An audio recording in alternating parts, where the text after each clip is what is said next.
লালগোলার মানুষ ভালো আছেন?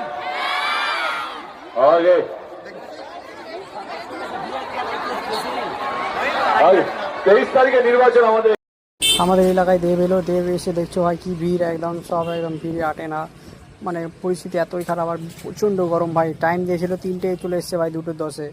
আর এত মানে অনেক অনেক মানুষ তো ভাই দেখতে পায়নি, মানে বিশাল রাগ তাদের, তারা গালাগালি দিচ্ছে, তারা অনেক মানে গাল দিচ্ছে ভাই, মানুষকে আশা দিয়েছে ভাই যে টাইমে আসবে তার থেকে 1 ঘন্টা আগে এলে কী করে হবে ভাই। দেখছো এই যে দেখতে পাচ্ছ এখন হেলিকপ্টার আছে, সে উড়ে চলে যাবে। আর ভাই আমরা, সে তো ভাই 5 মিনিট ছিল, আর 5 মিনিটে ভাই 10 লাখ টাকা প্লাস খরচ, কিন্তু ভাই 5 মিনিট ছিল ভাই, না আসলেই পারতো ভাই।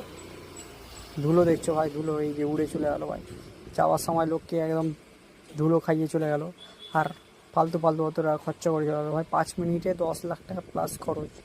মানে সব গরিব মানুষের টাকা ভাই, এগুলো সব গরিব মানুষের টাকা ভাই, এরা লয় ছয় করছে টাকাগুলাকে নিয়ে ভাই, এগুলো গরিব মানুষকে দিলেই তো পারতো।